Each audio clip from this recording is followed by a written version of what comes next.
In 5, 4, 3, 2.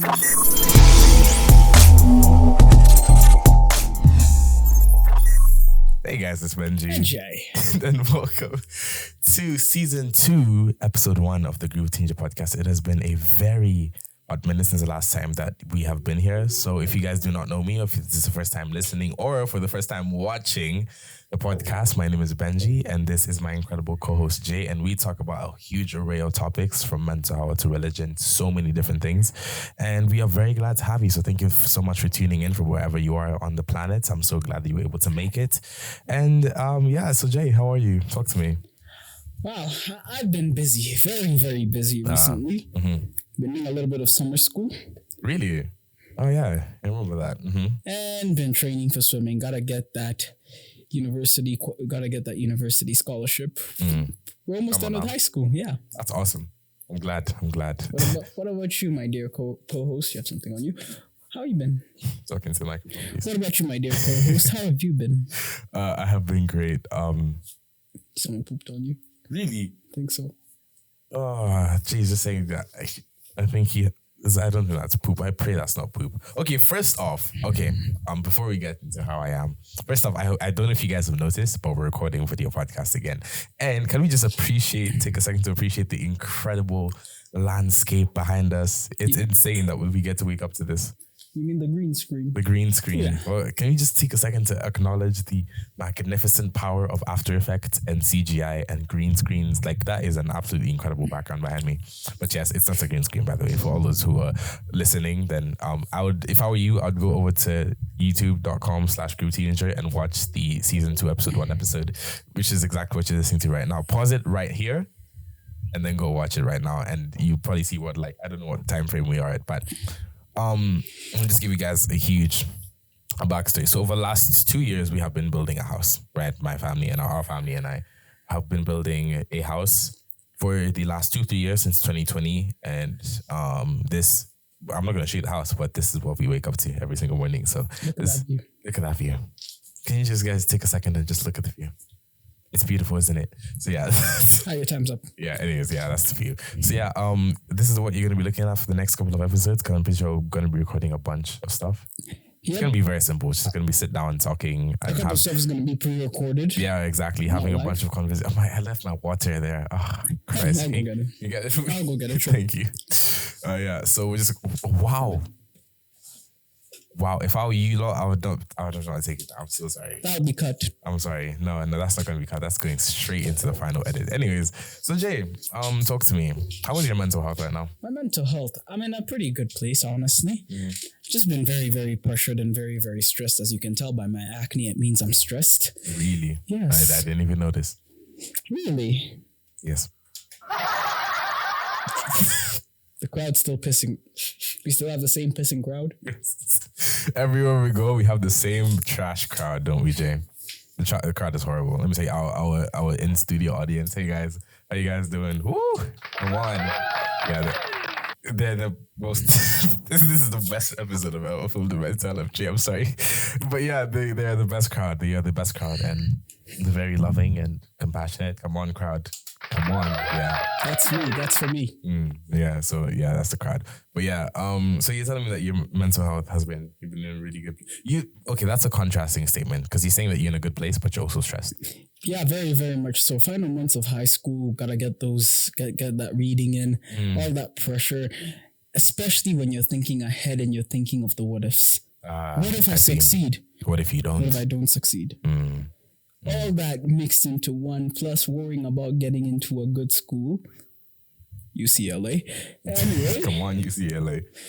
Yeah, all that worrying about getting into a good school, of course, that does a number on a bit of your self-confidence, because you're not so sure whether it's going to come true or not.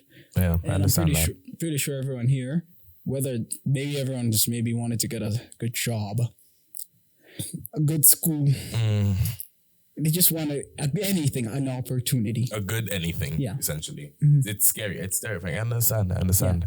Yeah. And that does a number on you. It does a number on maybe your self-esteem. Maybe you don't get it, or maybe you feel like you are not doing enough to get it. What about you? Enough about me. How is your state? My mental health state has been quite interesting over the last couple of weeks, months. Where do I start? Where do I begin? I think it's been quite interesting for the last couple of weeks. The last couple of weeks have been good. I've been in a good place. I've been in the best place that I've been in the last 4 months. 4 months. I think things just got difficult. School, friendships, relationships. It was just no. It's just a big mess of it. Yeah, exactly. It was just not working out. And then things were just getting really hard. Things were getting really tough. School was getting very, very difficult. I'm graduating in the next 3 weeks. That's great. 3 weeks, 3 months. Give this man a round of applause. Thank you, studio audience. I really appreciate that. Thank you for the first time doing something. Thank you. So yeah, I'm graduating the next 3 months, but I still have my second set of exams to do before I do that. So there's the stress. Obviously, you've been here for the last couple of days, so you know how it's been waking up, studying, all that stuff and stuff. Yeah, you've seen how it has been. But yeah, I genuinely understand. I also have that fear of not succeeding. What if I fail these papers? What if I don't graduate? What if the school that I want to go to does not like? You don't get accepted or something. Yeah, I don't get accepted to the school that I want to go to. What if? I don't know, what if I end up just like not doing well? Or like, what if that's just the question. Maybe that's what we should talk about for this episode. What if? Like the problem with the what ifs, how to get rid of the question. Wow, that's a good topic. Did you really think about that on the fly? Kind of. Yeah, kind of. But it's also like very on par with what I did. So a couple of weeks ago, I got the opportunity to make a proposal video, not a proposal video, but a video that I could send to TED Ed and hopefully get accepted and make videos for them and just for TED Ed students, right? And the topic that I did was battling social anxiety. And one of the things that I talked about is one of the major things that cause you to deal with social anxiety or just anxiety in general is the question, what if? Like you walk into a room full of people and whatever shred of confidence that you had prior to seems to disappear because of the question that you're asking in your mind. What if they don't like me? What if they think that my outfit is weird? What if they think I smell bad? Or just all these questions. What if they think I'm ugly? What flow if? Of doubt. Exactly. So flows of doubt stream. No, anxiety is streamed from flows of doubts with the currents of questions that start as what if, right? So what if is the question that you ask yourself, and that is the question that makes you afraid. And you know what's crazy about anxiety is tied to the body's natural stress response, right? The fight, flight, or flee. Fight, flight, flee. Yeah, the fight, flight, flee response. And when your body senses that there's danger, it begins to react. But what anxiety, exactly, so your body's like natural defense mechanism. But what happens with anxiety is that when you are in a situation and there is no danger at all, your body, your thought patterns begin to make you feel like there is danger somewhere, right? So it's the stress with the absence of danger, right? When there's no danger around, but you still feel scared that something's gonna happen. And you just ask yourself that question of what if. So that's just what happens. So yeah. So do you feel like you're scared about your future, or you're fearful about what's gonna happen next? Brother, I think everyone is always scared about what's to come. Many people are scared of the future because maybe there's some who just don't want to move on from the current phase they're in. They're not ready to take that next step. Or some are just afraid of taking that next step, not because they don't want to, but because what's going to be on the other side of the door. Whether it's going to, oh man, I'm so sorry. Okay, it's okay, yeah. Oh, whether you're going to succeed, whether you're not going to do as you thought you would. I think, yes, I do go through a flow of doubt every time. And that's very, very normal. Even the most confident people in the world weren't always so confident. I'm sorry, I feel like this camera is panned to me. Just keep talking. Okay. Let me just check it out. All right, so give our man just a few minutes. I think everyone does go through a flow of doubt, especially if you feel like maybe if you feel inferior to people, maybe your friends, maybe your family, maybe you're surrounded by, maybe you come from a family of very successful people, and you feel like you're not good enough to go in their footsteps, that you're never gonna live on to the legacy of your mother, your father, or maybe your friends, they come from a maybe rich family, or maybe they're popular, and you feel like you're not as popular as them. That means you feel like you're not good enough to be their friend. Yeah, everyone does go through a flow of doubt. Everyone, and they ask those what ifs, and what ifs can be a good and a very bad thing. A good thing is that you prepare yourself for failure to come sometimes. Oftentimes, if you think ahead and you look at every single possibility of events that may or may not occur, you're preparing yourself for the worst. Meaning, when it eventually hits you, you're not as affected because you've already accepted it's to come.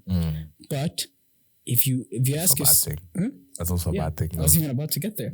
There's also a bad thing because you are always going to go into everything expecting failure. Yeah, that's the thing. There's that thing from Spider-Man, the thing that MJ used to say. If you, what is the thing MJ used to say? He said it in No Way Home. If you don't expect failure, failure will expect you. No. I can't remember. Okay, and I've watched No Way Home almost 3 times. That's fine. I think if you don't, oh no, okay, it's fine. But yeah, but the end of this, how about in the bloopers? We'll find it. Yeah, we'll find it. Yeah. I feel like I should just look for it right now, but I feel like it'll just distract me because it will disturb me. It will disturb me. I'll remember it at some point. Okay. So yeah, I think the thing about what ifs, dealing with what ifs, is that it causes you expecting what ifs is a problem. That's the problem. Like when you expect there to be failure because of the question what if in your mind, is you don't even give yourself the grace to run the race that's set before you on that day, right? If I get into an exam room, or which is exactly what I'm going to be doing, I'm going to get into an exam room and I'm going to sit there and I'm going to have an exam to do, and it will determine my future, right?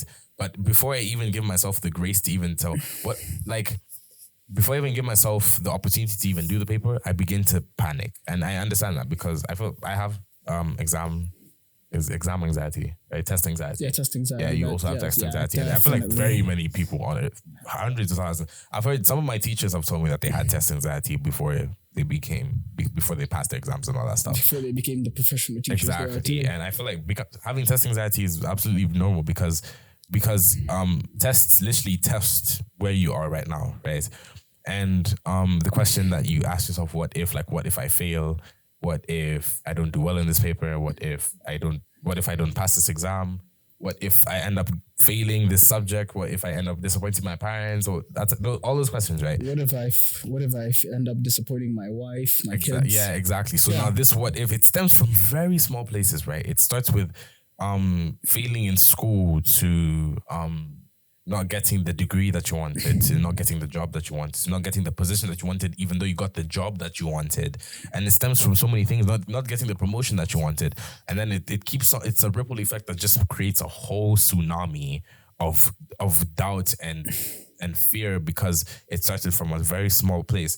And the second that you start asking yourself the question, what if, in a negative way, you expect failure, right? And for me, I personally say, speak life, eat life, right? The power of the tongue is so powerful, guys. I'm not even saying this because I'm spiritual or any of that stuff, but it's very powerful. What you say actually happens. And I tell myself that if I tell myself that I'm going to pass, I will pass. It's not even just like confidence or being optimistic, because I know how much power that the tongue holds. But when you begin to say that, what if you begin to fill your mind with negativity, or the things that you say, the things that happen, right? The things that you say become your reality. If you begin to say that I'm failing this, or I'm not that smart, all that stuff, you've already ingrained it into your mind. Then you believe it. Exactly. So it becomes what you believe. What you believe becomes a habit. It becomes your mindset, and your mindset forms your ideology, and your ideology forms everything else about you. And if you begin to start saying the question, what if, in a negative way, then you don't give yourself the grace to actually be good at anything. You never give yourself the benefit of the doubt. Exactly. And I think the issue for me personally, I struggle with what if when it comes to.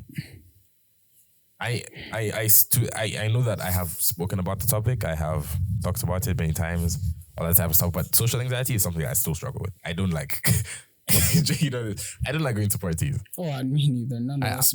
I'm not a party person. Like I generally don't go to parties. I don't go to gatherings, to massive places, to do crazy extravagant things with hundreds of people. And I feel like quite recently, with all the things that have been going on in our lives, I've kind of had to like get myself out of my shell, because I am an ambivert, but I'm very more inclined to my introverted side. I'm a selective extrovert, right? Selective extrovert. Yeah, I'm a selective extrovert. Where I'm with the people that I'm around and comfortable with. That's when I can be very like humble, open, transparent, fun, noisy, all that type of stuff. But I have that immature side sometimes. Exactly. But I hate going to places where I don't know anyone. I really, really do. I am a dark introvert. That's really just it.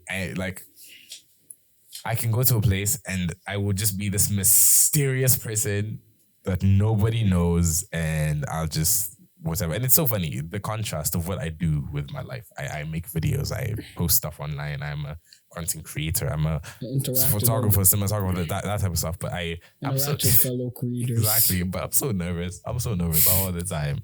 And I hate going to places because the second I walk into a room full of people I don't know, that's the worst. Let me tell you, if you place me in a room with people I don't know at all, I hate it, man. Every single time I go somewhere that I know would be packed full of people and I'm just on my own, that's why I never go out. I don't like going to places on my own.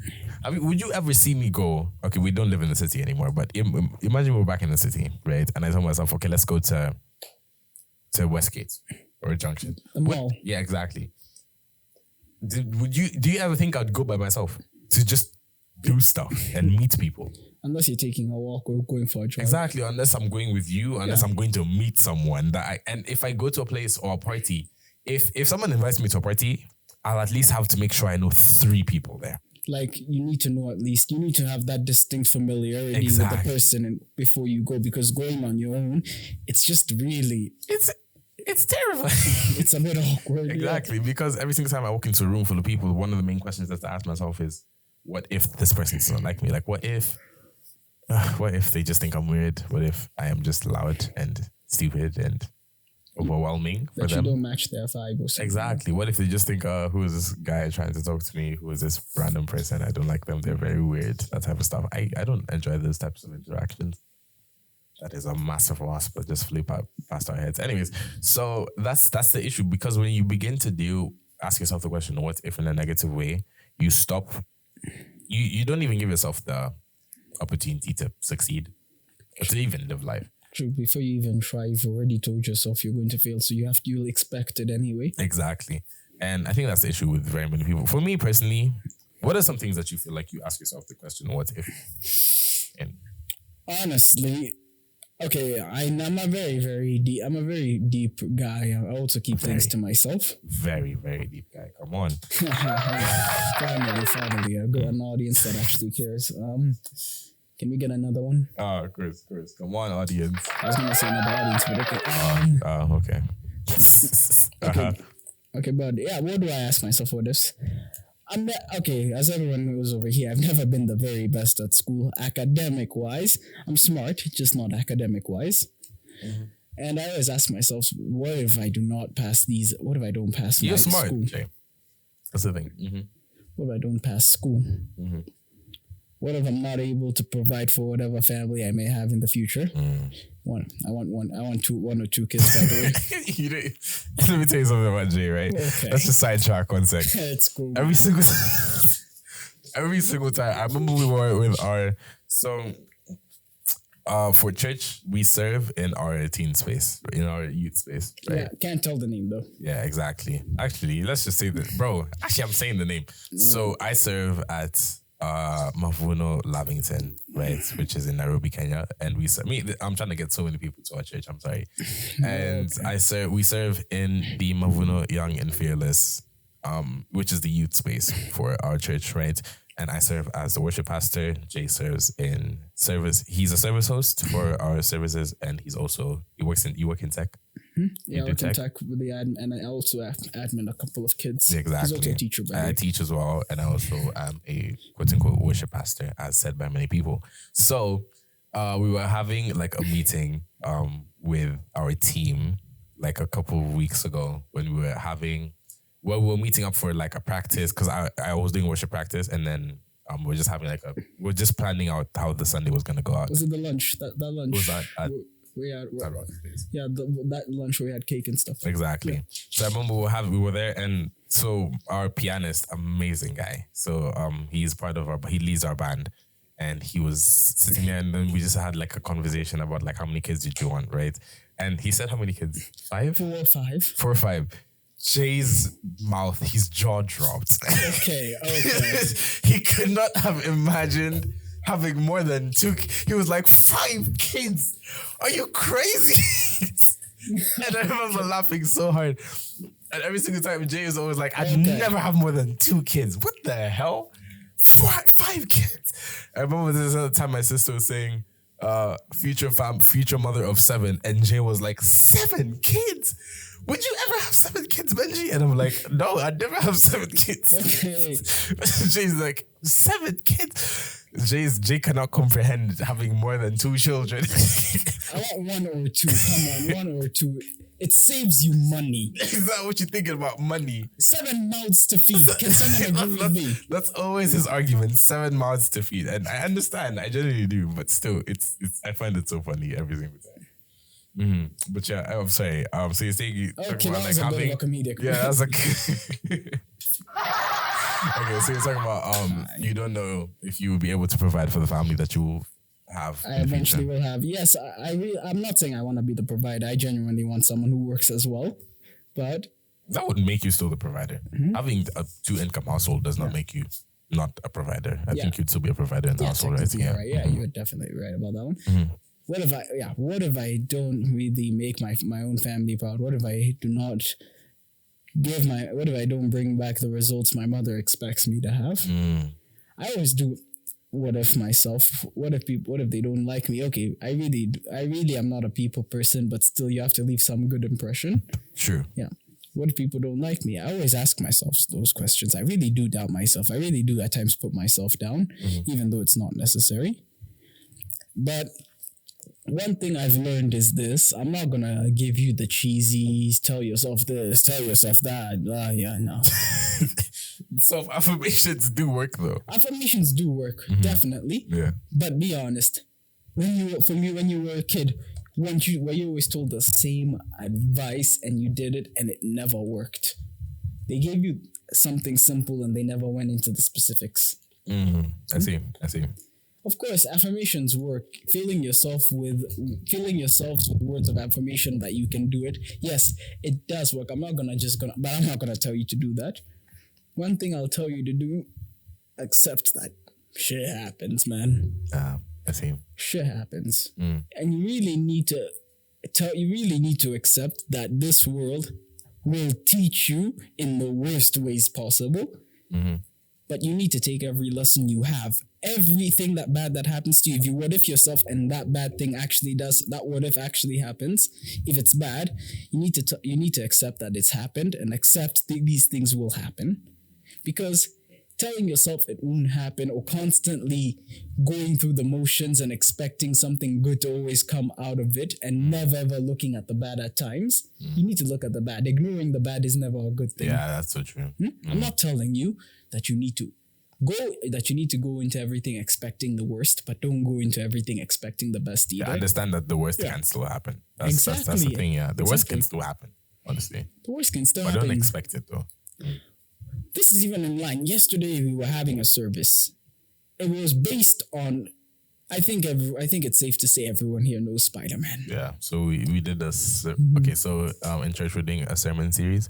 It's called MYF at the Movies, right? So essentially what we're going through we're pulling themes from a bunch of movies, and it was so good. It was such a good one, actually. So we pulled.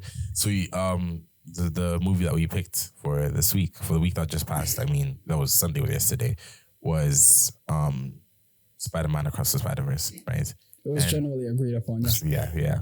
And we went through the 3 main characters in the movie who are... We should have gone through Miguel. Miguel's character was also very inclined. And it was very much on the same... He was misunderstood. Exactly. So okay, we went through 3 characters, right? The main ones. Yeah, the we went basics. through Miles, Gwen, and Peter B. But I feel we should have also gone through Miguel. Miguel was such his character arc was, especially with his story, was also very inclined to like what we talked about. Going through that life of having a daughter and another one. Yeah, exactly. So 3 of the things that we learned is that essentially the topic was we all make mistakes, right? We all have things that we have regretted, and I'm not gonna say any spoilers. Let me just shut up. Okay, so all through Into the Spider-Verse, all through Across the Spider-Verse, all these 3 characters, including more, make many mistakes in their lives, right? And we see that 3 things. They either conceal, they either camouflage, or they confront what has happened to them. And okay, you were tying that back to yours. Oh no! You wanna keep going? Then I can go. You were talking about something, and then you talked about. It was according to the theme about looking into the bad. You need to confront the bad things that are happening in your life. You can't just conceal and camouflage it. Concealing means you're just hiding. You're just pretending it never happened, which is exactly what Peter B did. Where would I be without you? Thank you. Honestly, like this guy literally said it all for me at this point. I don't even think I need to say anything more. But yeah, I was about to head to the conference stuff, like you even said it. If there are many people that choose to ignore the bad things about what ifs, they never really consider the fact that something bad can happen. They never prepare themselves for the worst. You need to brace yourselves for impact sometimes. True. And accept you will get hurt. You will get backstabbed. Life happens. That happens. If you don't go through it, then either you're Jesus Christ or you're not normal. Jesus Christ. First off, that actually, Jesus Christ did go through everything bad. Yeah, that's true. Exactly. But I think what Jay's trying to say is don't think life is not cupcakes and rainbows. That's what he just said. It's not cupcakes and rainbows. Life happens. Life is not great. Let me just be honest with you. Some people's lives are great. And I'm so happy that your life is awesome. I'm so incredibly happy. But I have been through stuff. Jay has been through stuff. If you're watching this, you have probably been through some stuff that you don't tell other people about. And I think those things form our what ifs. I wanted to tie that back because it's very true. The things that we have gone through, our experiences, our life experiences form our what ifs, which is very true. I feel like if you grew up in a very competitive household, like siblings, parents trying to affect you. Exactly. If all your siblings were very competitive in school or very and your parents place a lot of maybe societal pressure on you or academic pressure on you, or all these other things, it can push you to always ask you a question of what if. I'm sorry about the wind in the background, by the way. I'm very truly sorry. Yeah. But yeah, so all these things happen, right? And you begin to ask yourself what if questions, and you don't even, because of how you grew up, because of the experiences that you've had in your lives, every single time that you walk into an experience like what you went through, or if it could be an exam, it could be a relationship, it could be a friendship, it could be any social situation, any situation at all. Something involving children. Exactly. And you could be asking yourself, what if, right? And maybe because of the parent that you had, you begin to ask yourself, what if I wouldn't be a good parent? Because of maybe how your parents raised you, or you ask yourself, what if what if you, I don't know, the person that you marry won't love you because of the things that you have done or the things that have happened to you. I'm sorry, I don't know. No, that was a beat. That was a beat. Don't worry, it was on the roof. Yeah. So because what if the person that you marry doesn't? What if no one ends up wanting to be your friend because all these questions? What if is because of your life experiences, and that's the crazy thing about life. It's the very basic thing about life is because life happens. It does. Life just happens, and it's a sad reality, but it does. And I think the new way that you can solve this issue is by rewiring your mind and restructuring your thoughts to change the question, what if? Because you can't, I gave this analogy in the TED video, and I said that imagine if a weed sprouts up in your garden, right? In our garden right here. Imagine if weeds begin to sprout up in our gardens. If we go out and we cut off the stems or we cut off the leaves of the weeds. The source of its growth. I'm getting there. If we cut off the leaves, or just the branches of the weeds, all that stuff, we can go out and in 2 weeks the weeds will still be back there because we haven't pulled out the source. But only the real change happens when we completely uproot the weed as a whole, because its entire root system, all that stuff. But if you cut off the branches, they'll just grow back. And that's the same thing with life, right? If you have something bad going on with your life, right? And let's say it's a deep-rooted thing, right? And let's say you had let's say something about a bad relationship with your parents or something like that, right? You grow up and this affects your current relationship with your friends, and then you end up getting in bad romantic relationships, right? Changing those like the people that you date are abusive, maybe the same way your parents were abusive or all that stuff. But if you begin to start looking for a person who won't abuse you physically or emotionally or all that stuff, you get a really good person. You just cut off the weed of abuse. The cycle stopped. The cycle has not stopped. That's the thing. Because you still have so much rooted abuse up until the stem. Maybe you cut off the stem. And now you have good relationships. You try to fix your relationship with people. But the thing is, you've not solved the issue of abuse in your life because you still have trauma that you have not gone to counseling or therapy for. Not confronted yet. That you've not confronted. Is that someone looking at us? Okay, that's fine. Hi. How you doing? They were walking past. Anyways, you've not confronted the abuse, right? You just you've camouflaged it. Or you've just changed the situation, but that did not solve the issue. And if you begin to restructure your thoughts, all you need to do, the first thing I need you to do if you're watching this, if you're dealing with the same thing of what if, is get to the root cause of why you ask yourself the question, what if, right? If you ask yourself, what if I fail? What if I don't pass this exam? Then you probably have a fear of failure. Mm-hmm. Where did that fear of failure come from?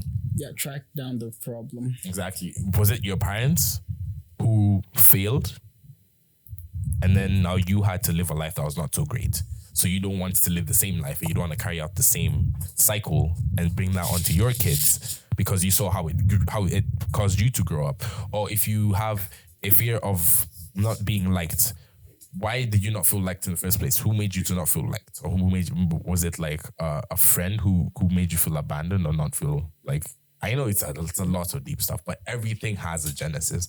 That's what I always say. Everything always has a genesis. And that's the things. And I feel like for us, the fear of failure causes, it stems from the things we have been through. I think the things that we have seen, I think the cycles the places that we have lived, the stuff that has happened to our families, I think we go through the what if because of the things that have happened to us. And I understand that. But yeah, that's just my take. Give him a round of applause. Hey, this man just solved almost every question many people have been asking. I try. Thank you. I try. I really do try. Come on, Benjie. Come on. Thank you. I agree with him. I agree. You need to track down the origin of that deep-rooted issue. Mm-hmm.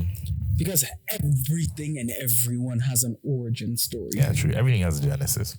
All the way. Everything has a genesis, yeah. The origin, genesis, the beginning. Everything has a beginning, everything has an end. Mm. Well, maybe except the vanishing point, but that's not the point. This wind is crazy. I'm sorry, by the way, guys. Yeah, it's actually, this wind. It's even chilly a bit even, yeah. It's very cold out here. You can see the sun.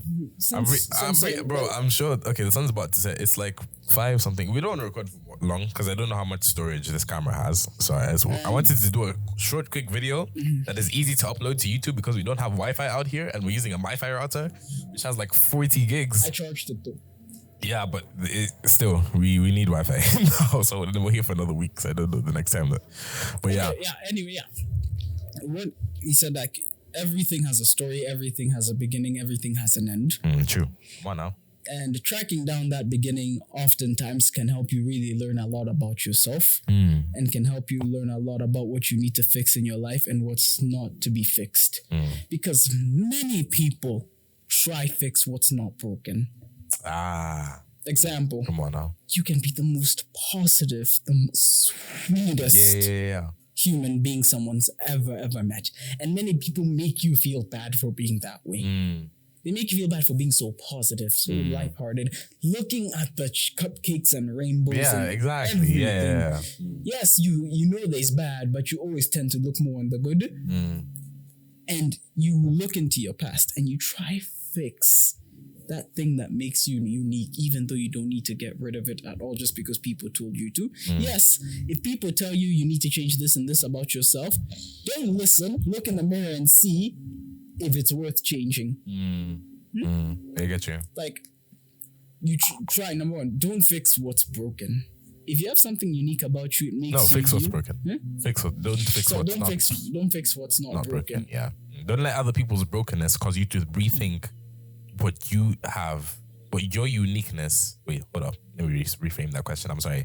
Don't let other people's brokenness cause you to rethink your uniqueness and think that you're as broken as they are. Exactly, because agreed, very much agreed. Everyone throws a hissy fit about something, and everyone gets pissed off. Everyone is angry, and maybe because they're shaming you for being you, they have their own issues to fix. Maybe they're like you. Maybe they want to be you. Or maybe they just straight up don't like you because you remind them of something in their lives that they need to fix. Yeah, that's another thing. Broken people break people. That's hard. I don't even know what to say about that one. I don't know what sound effects this one, but people who are broken tend to make good leaders, apparently. But one thing is this, like I even said, like, don't fix what's not broken. Find that issue you have that's causing you to go on a spiral and try fix it. You don't even have to fix it if you cannot fix it. Yeah. Find the genesis of the issue, then find the revelation towards the end. Come on now. That's so good. Come on, Jay. So much. No, that's enough crap, Jay. Wow. We're in the zone. That was such wisdom from an incredible hook. Your wisdom right here, man. Thank you. But yeah, I think that's what we want to talk about. It's been a nice conversation. Definitely. Thank you so much for being here in my home. Thank you so much for opening up your heart and talking about stuff. Thank you very much for sharing. Thank you for giving another personal take and another side of how it's done. Another deep rooted in what if is, and comparing it to what we learned yesterday in our own lives. But one thing I've learned is this is true. Oftentimes, if you're broken and you can control it, then use that to also help other people who are also broken. Because if you have your own issues and you've already confronted them and you know how to keep them at bay, try help someone keep them at bay, because everyone has their demons and some just struggle to fight them. Some aren't as strong as you are. Yeah. But yeah, I hope you guys got something out of this podcast episode. It's been a nice show conversation. Woogity, woogity, woogity, woogity. Yeah, it's been a... All right, fine. Let's do it one more time. Oh, good stuff. Anyways, thank you, our incredible studio audience, for coming over. Thank you for not pissing Jay off as much as you guys normally do. They're all right. Yeah, they're all right today. But yeah, I hope you guys enjoyed watching. I hope you guys enjoyed listening. I hope you guys had an incredible time today. I hope that this somehow made your day. I hope that it was able to change your life in some way. I hope it made you think about stuff.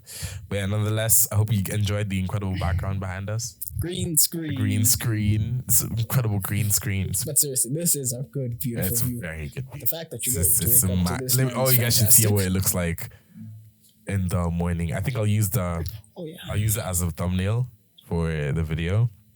Not you'll just see what it looks like. But yeah. Anyways, have a good one. Take care. We love you guys so much. Right, Jay.